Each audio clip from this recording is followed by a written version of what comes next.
एक सिर्फ धुलिया का उदाहरण मैं हमेशा देता हूं। धुले लोकसभा कॉन्स्टिट्यूएंसी है, उस धुले लोकसभा कॉन्स्टिट्यूएंसी में 6 विधानसभा क्षेत्र आते हैं। हमारे कैंडिडेट थे सुभाष भामरे जी, 5 विधानसभा क्षेत्र ने इनको 1,89,000 की लीड दी। 5 विधानसभा क्षेत्र ने सुभाष भामरे जी को 1,89,000 की लीड दी और एक मालेगांव ने 1,94,000 माइनस दिया। 5,000 वोट से सुभाष भामरे हार गए। यह वोट कंसोलिडेशन की मैं बात कर रहा हूं। बगल में ईशान्य मुंबई में हमारे उम्मीदवार थे मिहिर कोटेचा, 29,000 वोट से हारे। एक मानपुर शिवाजी नगर में 89,500 माइनस दिया। 89,500 माइनस एक विधानसभा क्षेत्र। 5 विधानसभा क्षेत्र का लीड एक विधानसभा क्षेत्र धोके निकालता है और उसके ऊपर लीड देके हमारे कैंडिडेट को हरा देता है।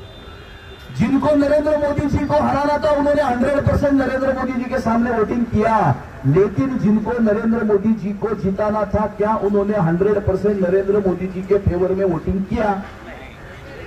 ये मेरा सवाल है, ये मेरा सवाल है। हमारे यहां पर भी देखो 48 वोट से हम भी बच गए। जीत गए नहीं कहूंगा मैं कहूंगा बच गए 48 वोट से। इकबाल मूसा उर्फ बाबा चौहान को साथ में लेने वाले उम्मीदवार को भी लोगों ने वोटिंग किया। कैसे? बॉम्ब ब्लास्ट के अक्यूज नहीं, कन्विक्ट को साथ में लेकर घूमने वाले को कैसे वोट दे सकते? और इसीलिए हमको अभी थोड़ा सा सजग होने की आवश्यकता है, ये मैं कहना चाहता हूं।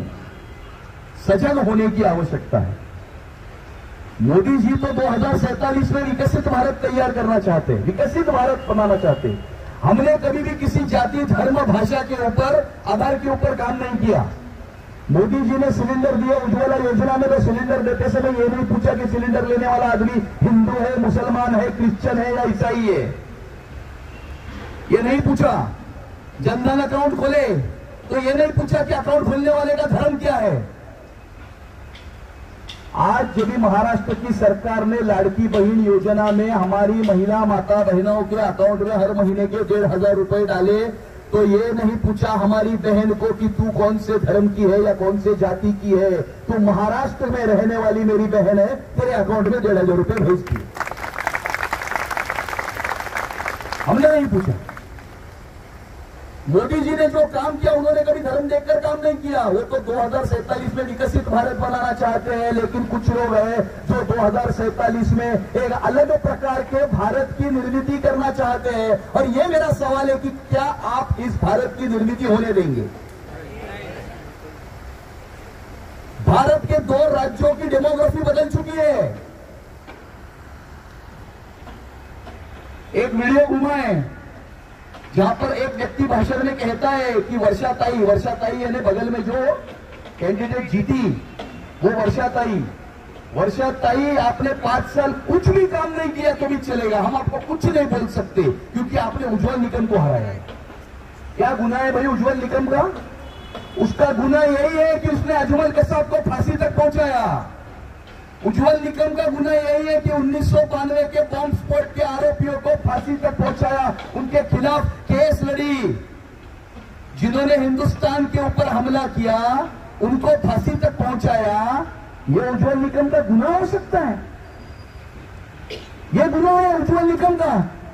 और इसीलिए 5 साल तक कुछ भी काम नहीं करेंगे तो चलेगा क्योंकि आपने उज्ज्वल निकम को हराया। ये जो मानसिकता है उस मानसिकता के खिलाफ की यह लड़ाई है, यह उस मानसिकता के खिलाफ की लड़ाई है।